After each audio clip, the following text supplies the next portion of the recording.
बढ़ते हैं दर्शकों। जी हां, चीन की मैप पॉलिटिक्स और ड्रैगन की डर्टी डिप्लोमेसी, इसे भी समझना बहुत जरूरी है। जी हां, चीन क्या कर रहा है, क्या बताना और समझाना चाह रहा है दर्शकों। नैरेटिव नंबर 1, चीन अक्सर अरुणाचल प्रदेश को साउथ तिब्बत बताता है।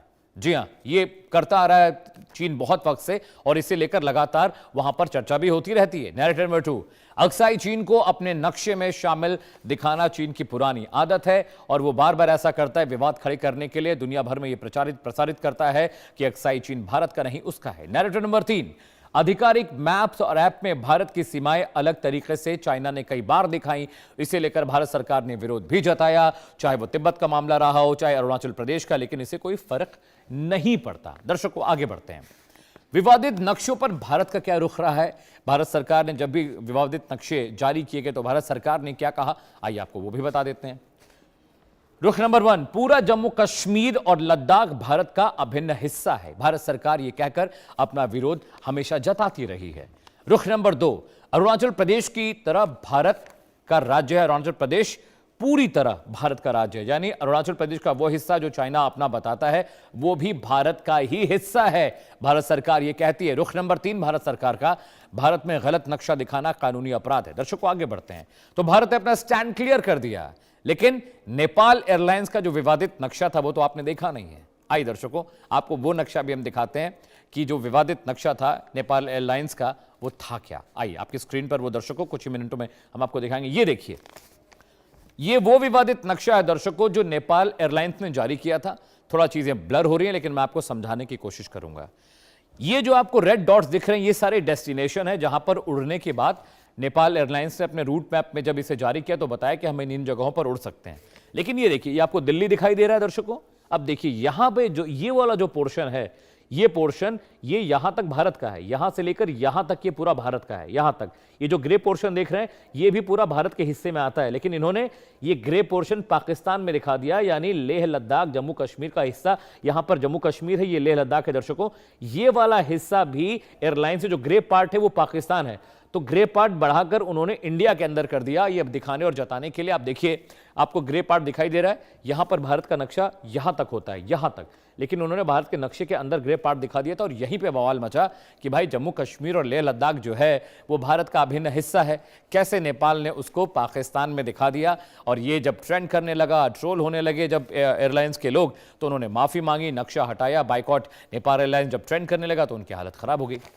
लेकिन भारत चीन की बॉर्डर की कहानी तो आपको बिना बताए आज का कार्यक्रम पूरा ही नहीं होना था, क्योंकि चीन तो सबसे पहला मुल्क है जो बार बार अपने इलाकों को, हमारे इलाकों को अपना इलाका बताता है। देखिए स्क्रीन पर पूरा मैप आपके लिए लेकर आए हैं। लेह लद्दाख, हिमाचल प्रदेश, उत्तराखंड, भारत, नेपाल, और उसके बाद यहां पर भूटान, अरुणाचल प्रदेश, आपको सिक्किम दिखाई दे रहा है। ये ईस्टर्न सेक्टर है। देखिए जो सेंट्रल सेक्टर आपको दिख रहा है, लद्दाख, हिमाचल प्रदेश, उत्तराखंड वाला, यहां पर ये मैकमोहन लाइन है। इसे लेकर हमेशा विवाद रहता है क्योंकि मैकमोहन लाइन को चाइना मानता नहीं है। चीन क्या करता है, हमारा जो भूटान का कुछ हिस्सा है वो, और अरुणाचल प्रदेश का जो रेड बॉर्डर वाला आपको इलाका दिखाई दे रहा है, इन तमाम हिस्सों को चाइना अपना बताता है, वो उसे ईस्टर्न सेक्टर कहता है चाइना का। इसके अलावा लाइन ऑफ एक्चुअल कंट्रोल जो है वो करीब 1993 में आधिकारिक तौर पर एलएसी को बॉर्डर मानने पर चीन राजी हुआ, लेकिन वहां पर भी देखिए स्थितियां बहुत खराब हैं। ये जो आप देख रहे हैं ये एलएसी है, ये लाइन ऑफ एक्चुअल कंट्रोल इसको बोलते हैं। लेह लद्दाख में जो जहां पर दौलत बेग ओल्डी है उसके ठीक आगे, तो ये वाला जो इलाका है दर्शकों, यहां पर लड़ाई, असली लड़ाई यहां पर है। ये जो इमेजिनरी लाइन है, लाइन ऑफ एक्चुअल कंट्रोल, यहां पर चाइना अड़ा रहता है, और यहां पर भारत और चाइना की बार बार यहां पर विवाद होता है। फ्लैग मीटिंग्स भी यहीं पर हो रही हैं। और ये जो नक्शा आप देख रहे हैं, लाल बॉर्डर जो आपको दिखाई दे रहा है उधर भी और यहां भी, यही विवाद का इलाका है। अरुणाचल प्रदेश का ये हिस्सा चाइना अपना बताता है, और ये वाला जो हिस्सा है मैकमोहन लाइन का और वेस्टर्न सेक्टर वाला जो इलाका है, इसे चाइना अपना कहता है। तो ये पूरा विवाद है। अब आपको मैंने पूरा विवाद समझा दिया, आगे बढ़ते हैं दर्शकों। एक बड़ा पैनल मेरे साथ जुड़ रहा है। अगले घंटे लगातार नेपाल, चाइना और पाकिस्तान के नैरेटिव को हम समझने की कोशिश करेंगे। नेपाल से, पाकिस्तान से भी गेस्ट जुड़ने वाले, नेपाल से गेस्ट हमने जोड़ने की कोशिश की, लेकिन हमारा नेटवर्क का थोड़ा इशू है, तो वहां से हमें कोई मिल नहीं पाया प्रतिनिधि। लेकिन स्वागत कीजिए मेजर जनरल सुधाकर जी का। सर बहुत बहुत स्वागत है, इज ए डिफेंस एक्सपर्ट। जय हिंद सर। एम्बेसडर सुशील सिंघल साहब आपको तस्वीरों में दिखाई दे रहे हैं, is a former diplomat. Sir आपका भी बहुत बहुत स्वागत है। प्रोफेसर किरोड़ी सिंह जी आपको दिख रहे हैं, विदेशी मामलों के जानकार हैं, फॉरेन अफेयर्स एक्सपर्ट हैं। सर आपका भी बहुत बहुत स्वागत है। और राना अली ज़ोएब साहब आपको दिखाई दे रहे हैं, पाकिस्तानी जर्नलिस्ट हैं। आपका भी बहुत बहुत खैर मकदम है, स्वागत है। सबसे पहले जनरल साहब मैं आपके पास आ रहा हूं। इस तरह के नैरेटिव बहुत प्लान कर प्रचारित और प्रसारित किए जाते हैं। नेपाल एयरलाइंस ने जो मैप जारी किया, आपको पूरा मामला पता चल गया सर, आपने पूरा शो का कंटेंट देखा है। क्या ये चीन का नैरेटिव है जो पाकिस्तान प्ले करने लगा है? क्योंकि बालिन शाह के बारे में कहा जाता है वो कभी भी भारत के पक्ष में बात नहीं करते थे, हमेशा भारत के खिलाफ उनका नैरेटिव रहा है सर। तो इस तरह की गलतियां बार बार नेपाल, इससे पहले भी कई बार नेपाल में जो मैप जारी हुए उसमें बहुत सारे मुख्तलिफ इलाके जो भारत के थे, नेपाल ने उसको अपना हिस्सा बताया था। क्या ये चाइना और पाकिस्तान का नैरेटिव बढ़ाने की कोशिश में अब पाकिस्तान भी लगा हुआ है सर? अमित, सबसे पहले तहे दिल से आपको धन्यवाद और नमस्कार। मेरे जो डिस्टिंग्विश को पैनलिस्ट हैं उनको बधाई और शुभकामनाएं। आपके व्यूअर्स को भी शुभकामनाएं। जो सवाल आपने किया है उसका जवाब में मैं कहूँगा इसमें कोई शक नहीं होना चाहिए। ये बिल्कुल लॉन्ग टर्म स्ट्रेटेजी है चाइना का। चाहे आप थ्री वॉरफेयर स्ट्रेटेजी के बारे में बताते हैं या आप कार्टोग्राफिक वॉरफेयर बोलते हैं। 2017, 2021, 2023, 2024, 25 अभी हो गया 2026। अगर आप देखेंगे एक पैटर्न निकलता है। 2017 का जो डोकलम इंसिडेंट हुआ था उसके तुरंत बाद उन्होंने चंद एक जगह जो कि अरुणाचल प्रदेश, जिसको वो साउथ तिब्बत कहते हैं,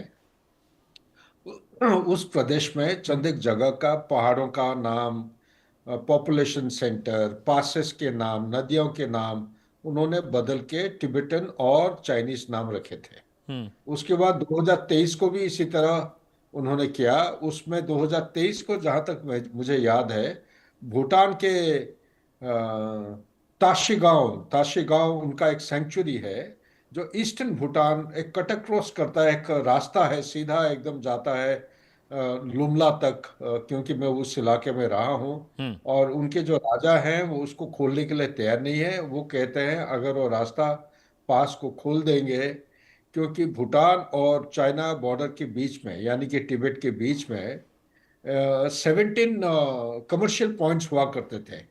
तो कुछ साल पहले उन्होंने उनको बंद कर दिया था। उनका डर यह है कि उसको अगर खोल देते तो चाइनीज आके बैठेंगे और डिमांड करेंगे अंदर घुसने के लिए।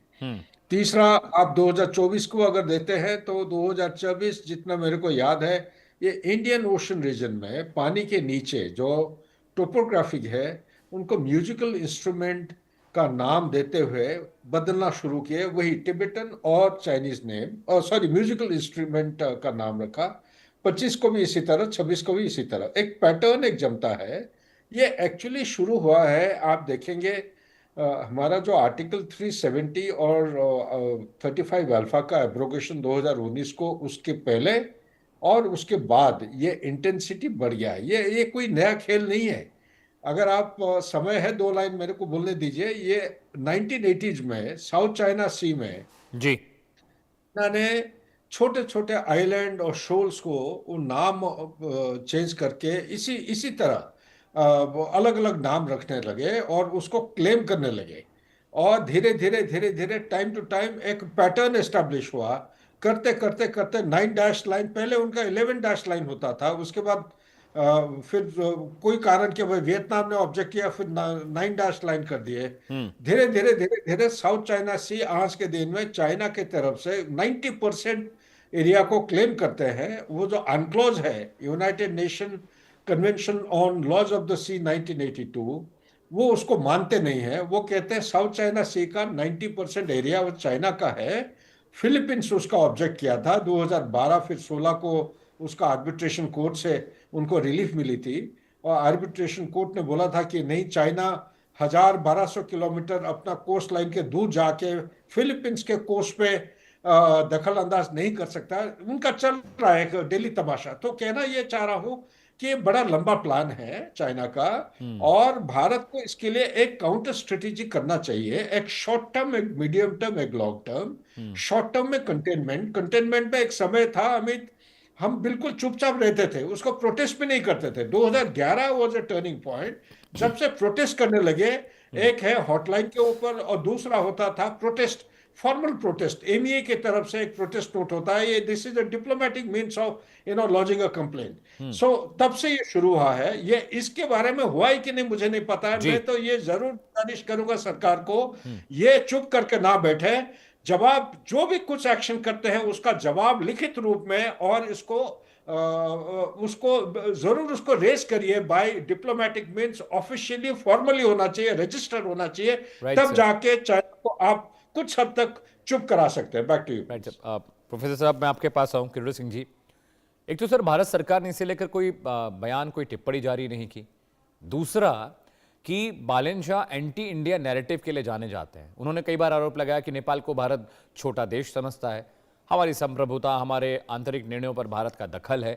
वो भूल जाते हैं कि नेपाल जब भी मुश्किल में रहा है, भारत ने हमेशा उनका साथ दिया, चाहे वो फाइनेंशियल मदद करनी रही हो, रिसोर्सेज की बात रही हो, जो भी इशू नेपाल